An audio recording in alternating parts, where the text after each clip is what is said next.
So I'm going in this video to explain, to derive the solution to the 2D Laplacian equation,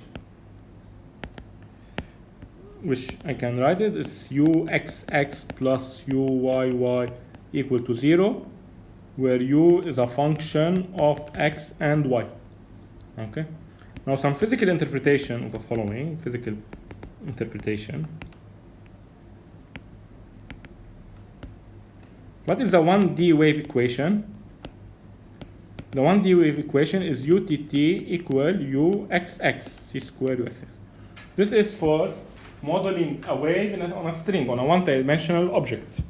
What about the 2D wave equation? This is for a wave on a lake, for example. It is utt equals c squared uxx plus uyy. Here my function here is a function of t and x. Here my function is u is a function of t, x, and y. This is a wave in 2 dimensions. Now at equilibrium, you have utt equals 0, and this implies uxx plus uyy equals 0. So the Laplacian equation somehow models the equilibrium state of a wave in 2 dimensions. Okay, this is what this equation represents. Okay. So I have, okay, so I will solve, so case a wave equation on a rectangle.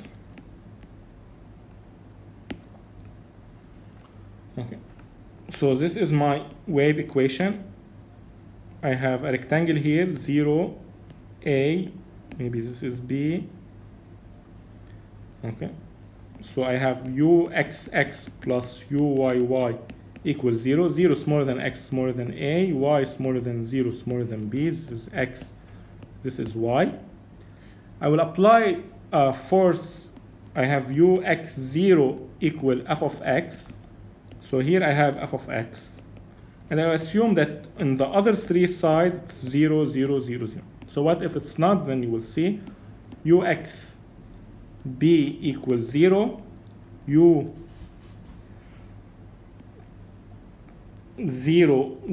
equals 0, and u0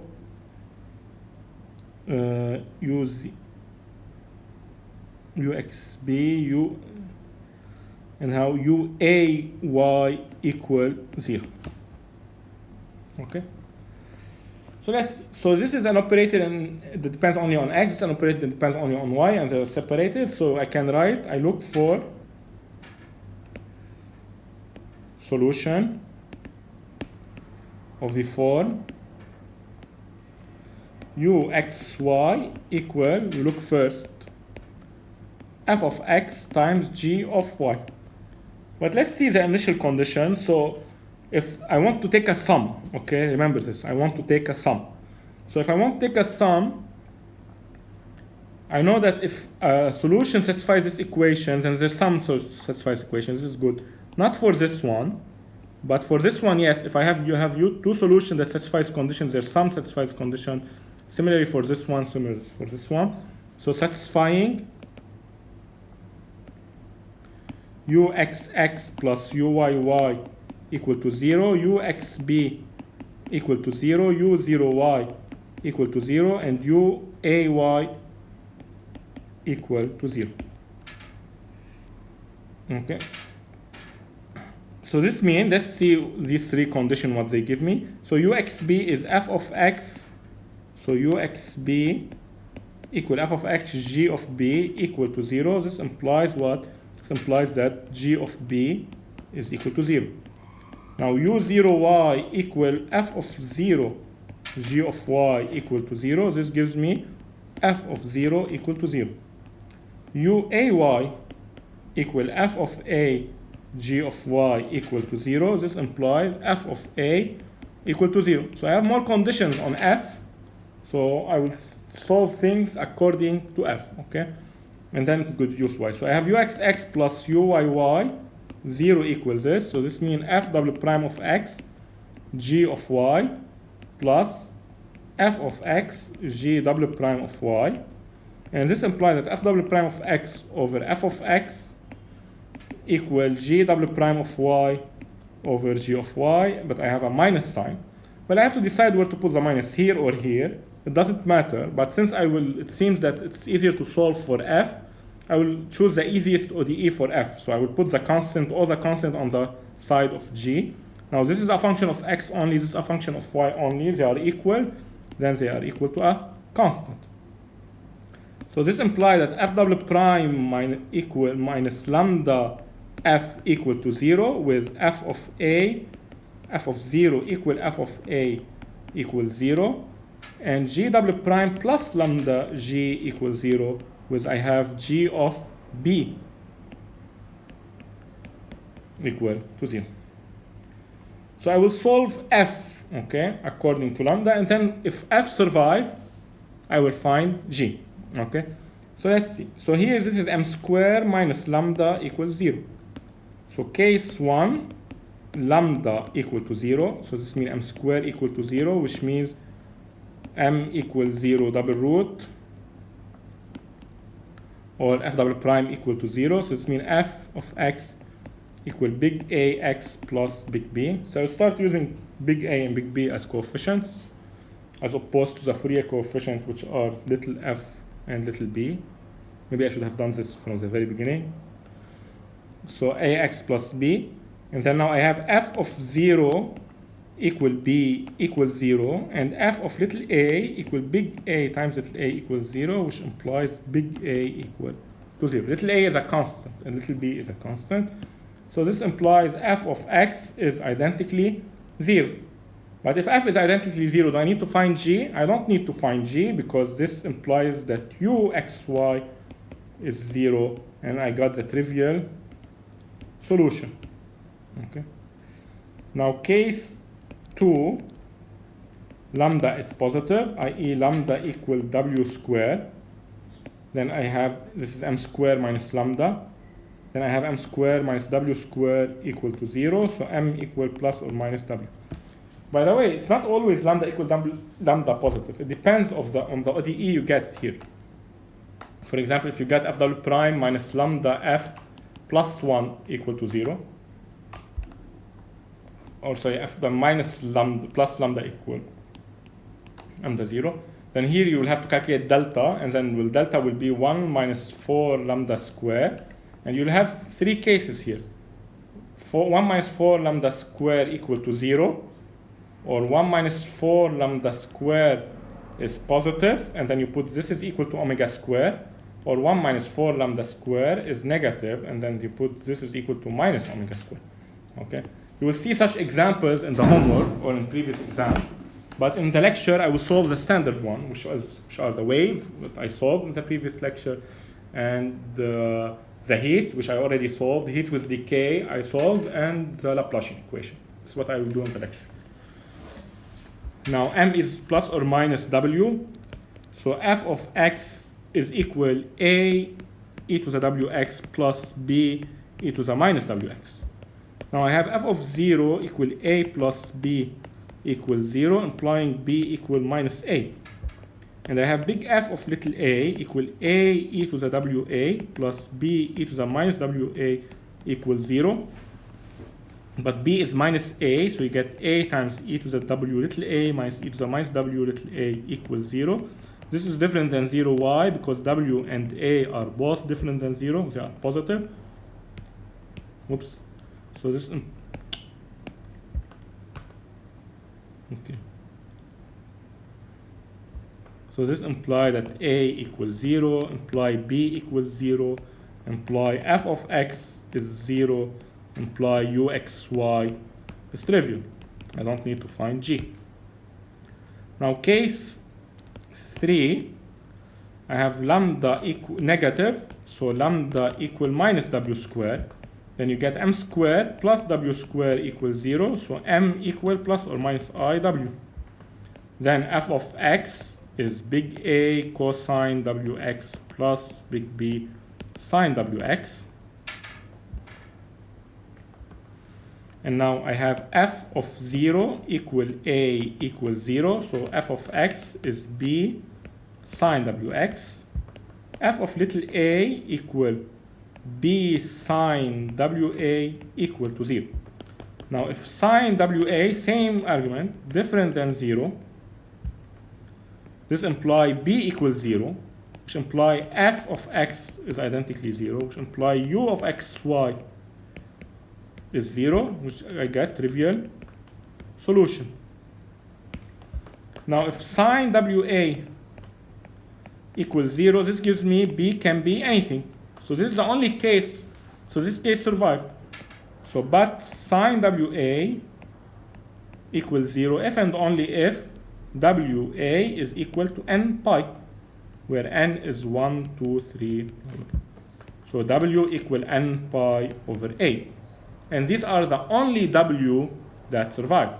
This gives me that fn of x, in this case, is not trivial, it's bn sine n pi over a x, where n is 1, 2, 3. Now, if fn is this, now I need to find g, because remember, the goal is to find u. And I have that my f survived, so now I need to find g. But I need to find g for this value of w. So for such values of w, g solves which equation? Remember, it's g double prime plus lambda. But what is lambda? Lambda is minus w squared. So minus n pi over a squared g equals 0, with g of what? With g of b equal to 0. Okay? Let's see. So g double prime minus n pi over a squared g equals 0. This means this is m squared, this constant coefficient, minus n pi over a squared equals 0, which imply m equal plus or minus n pi over a. So g of y equal, let's say it is c n, maybe, because it's gn, e to the n pi over ay plus dn e to the minus n pi over ay. Okay? Now you have that g sub n of b equal to 0. This means cn e to the n pi over ab plus dn e to the minus n pi over ab equal to 0. Okay. And this implies that c sub n equal minus d sub n e to the minus 2n pi over ab. Now I'll do it so, okay.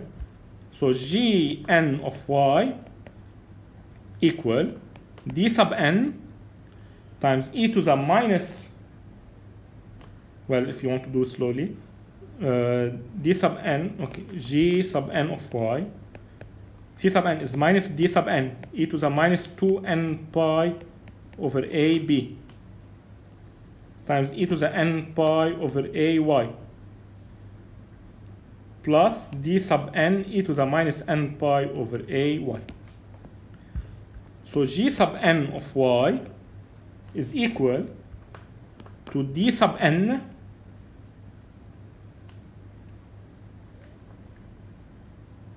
times e to the minus n pi over ay minus e to the n pi over ay minus 2n pi over ab. Okay. You can keep it like this, okay, but we don't like it. Okay, I will show you a trick to simplify things here, and this is a good trick so that you know how to deal with e and with such exponential. remember the following. Remember that cosine hyperbolic of x is e to the x plus e to the minus x over 2.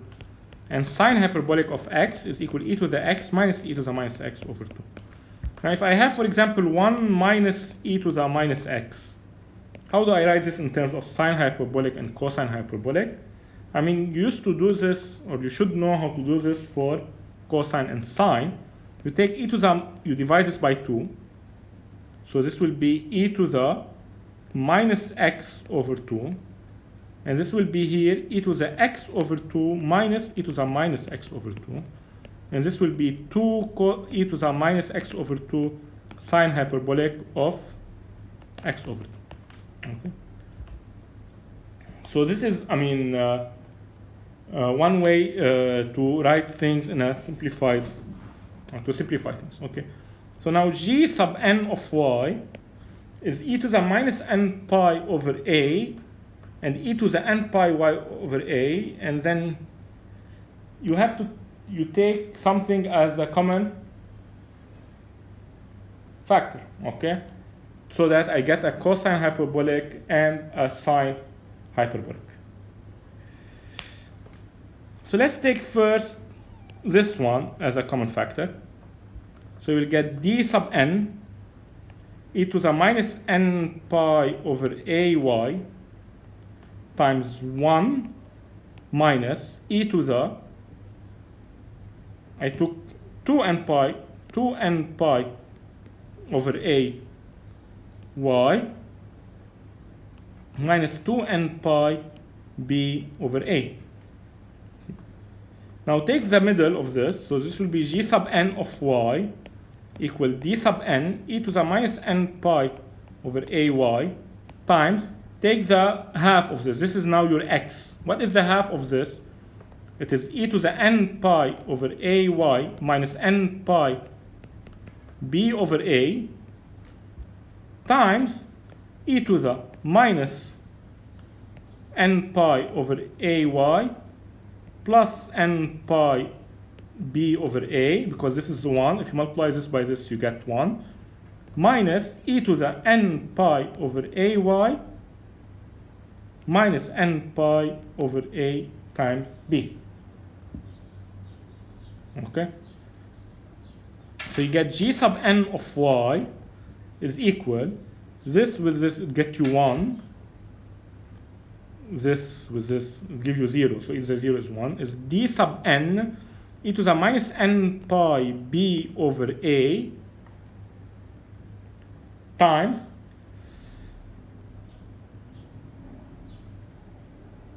e to the n pi over a b minus y minus e to the minus n pi over a b minus y.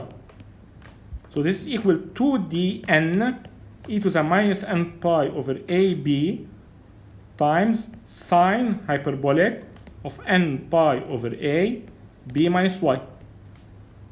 But now this is independent of x and y, so this is like a constant. So g sub n of y is like a constant times sine hyperbolic of n pi over a b minus y, which is, let's say, simpler than this ugly expression, okay? But you have to learn your trick, simply than this ugly expression. So if you have like e to the alpha minus e to the beta, you took e to the alpha outside, you get e to the alpha times 1 minus e to the minus 2 beta minus alpha. And then you get half of this, so this will be e to the alpha times e to the beta minus alpha over 2 times e to the minus beta minus alpha over 2 minus e to the beta minus alpha over 2. So it's as if you took e to the, if you add these two, alpha plus beta over 2, which means you take the average of this, times e to the alpha minus beta over 2 minus e to the minus alpha minus beta over 2, and this is sine hyperbolic. So if you want to do it from one step, you take the average of this with this, which means the sum over 2.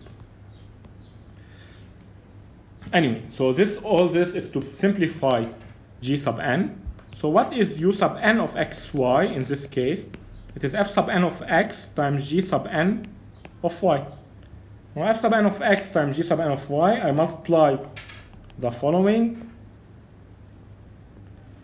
with this, and then you get a sub n wiggle sine hyperbolic of n pi over a times b minus y times sine of n pi over a x.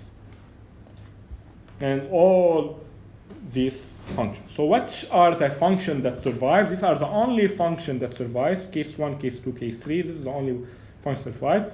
So this implies uxy equals summation from n equal 1 to infinity of a n wiggle sine hyperbolic of n pi over a b minus y sine n pi over a x. Okay? And then I need to find solves, formal solution to uxx plus uyy equal to 0 with the following three conditions.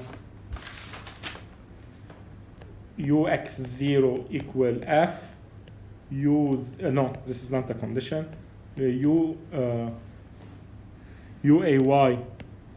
equal uxb equal u0y equal to 0. Now we find, now I have the third condition, we find a sub n wiggle so that u of x0 equal f of x. So this means u of x0 is what? Put y equals 0. You will get summation from n equal 1 to infinity a n wiggle sine hyperbolic of n pi over a y equals 0 times b is equal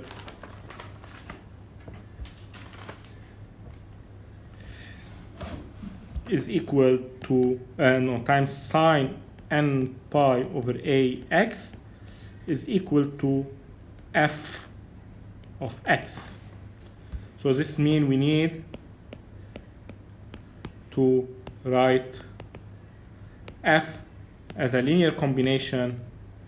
I will write linear. I'm writing finite linear combination. I'm putting this between quotes because this is, I want infinite sum of sine n pi over a x. So we derive the sine Fourier series of f and get that, I mean, you need a Fourier sine series, and then you get that a n delta times sine hyperbolic of n pi over a b. So what's the Fourier sine series? It's summation from n equal 1 to infinity of b sub n of f odd sine n pi over a x. So now a n wiggle, and this should be equal to this. So this means this is equal to b n f odd. So a n wiggle will be equal 1 over sine hyperbolic n pi over ab. So we'll be lucky if f was already a linear combination of these. So that the problem is not very long. If f is already a linear combination of these, let's say it is sine pi a over x, or sine, or sine pi a over x times cosine pi a over x, which means half of sine 2 pi a over x, as in the previous example. Then, but if not, then you will have to calculate the Fourier coefficient of Bn of f odd is what? Is 2 over a integral from 0 to a f of x. Well, it's 1 over a minus a to a of f odd, which is 2 over a f of x sine n pi over a x dx. Okay, and now you got your an. Okay. Now this is only the case when I have, so I have here a condition on this part, and here it's 0. So, so a more general case, a most general case, so the general case, what if I have uxx plus uyy equals 0? 0 between x, a, y between 0 and b. So this is 0, this is a, this is b. Let's say I have here f1. Okay. So this means I have u at x0 equal f1, and here I have f2. So I have u of xb equal f2, and here I have g1, u of no, let's say here I have g1, u of 0 y equal g1, and here I have g2, so u of a y equal g2. How do I solve it? Well, I divide the problem into 4 parts. First, you solve uxx plus uyy equals 0, with ux0 equal f1, uxb equal u0y equal uay equal to 0, and then you get u sub 1. And then you solve for uxx plus uyy equals 0 with, so here only I have f1, and here 0, 0, 0. Or uxx plus uyy equals 0, and you solve for uxb equal f2, and the rest is 0. ux0 equal u0y equal uay equals 0, which you can solve as in the previous case. So this is 0, 0, and f2, 0.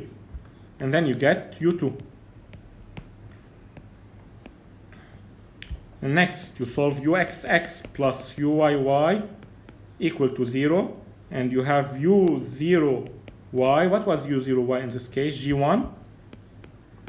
And you have ux0 equal uxb equal uay equal to 0. So this means I have 0, g1, 0, 0, and then you get your solution u3. And you solve uxx plus uyy equals 0, uay equal g2, and u0y equal ux0 equal uxb equals 0, and you get u3, u4. Okay, you can somehow do it in 2 steps, and this is important. So what if I have, in fact, I will do this fast. In fact, we can solve uxx plus uyy equal to 0 with u0. So let's say I have this. This is 0ab. And now I have f here. So this means u of 0y equal, u of x0, this is x0 equal f, and u of xa equal, u of xb equal g. So you have fg here, and then you have u0 y equal u. So this is 0, and this thing here is 0. So I only have condition on f. In fact, I can solve this in 1 step. Okay, if I have only on the x, then you can maybe solve f1, f2 by themselves, g1, g2 by themselves, get two problems and solve them. This is also a possibility, which might be shorter, but I mean the calculation is a bit, I mean you pay in the calculation. If you want to do 2 problems, 1 problem, there's some calculation that is needed, or you have to solve it in 4 problems, which is also requires some calculation. You see, I mean it's not u0y and uay equal to 0. How do I solve this one? I mean, you write uxy, same thing, f of x, g of y, okay, and then you get f double prime equal lambda. So same thing as previous. You get f double prime minus lambda f equals 0, and f of 0 equal f of a equal to 0. And you have g double prime minus plus lambda g equals 0, but you don't have a condition here. In previous, you had here an additional condition. So you solve this one, and you get for lambda equals 0, f is 0. And for lambda equal w squared, you get f is 0. And for lambda equal minus w squared, you get f is 0 except when w equal n pi over a.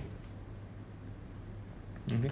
And then you get fn of x equal an sine, I think bn sine n pi over a x. Okay, same thing as we did here until the following step. So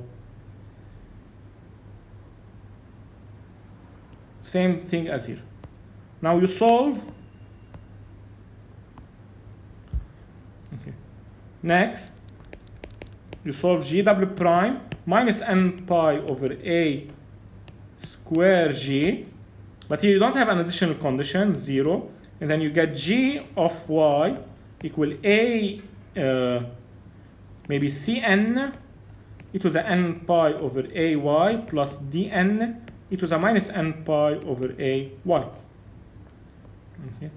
Now this is gn. So what will be u sub n of xy? Well, in this case, it will be an wiggle e to the n pi over ay sine plus bn wiggle e to the minus n pi over ay. All this times sine n pi over ax.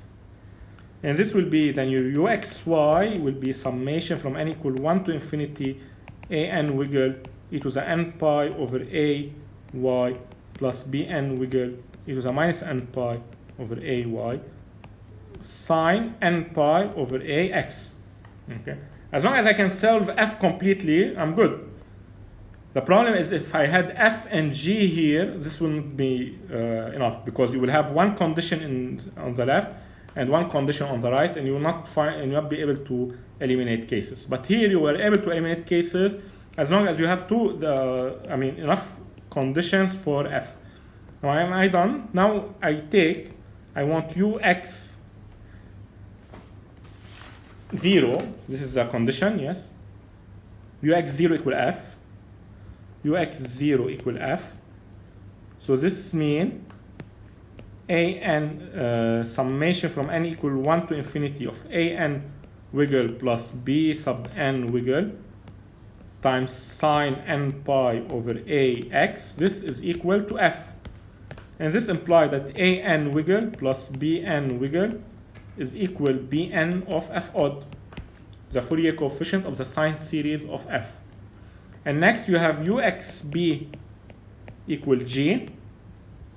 But uxb equal g gives you summation from n equal 1 to infinity of an wiggle e to the n pi over a b plus bn wiggle e to the minus n pi over a b sine n pi over a x. And this is equal to g.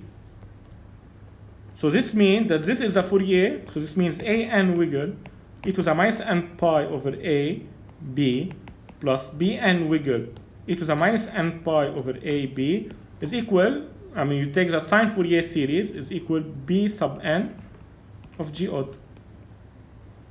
Two equations, two unknowns, I get an wiggle and bn wiggle. Okay. So this is the hint for one of the exercises in your homework. If you have condition on opposite side, you can still solve it in one step. Okay. But if it's not on opposite side, then you will have to redo everything. Okay? We'll be lucky if f and g are already a linear combination of sine n pi a over x, because then you wouldn't need to compute all the bases. Okay. I still have one more example, and this will be about the Laplacian equation on a 2D on a circle. Okay.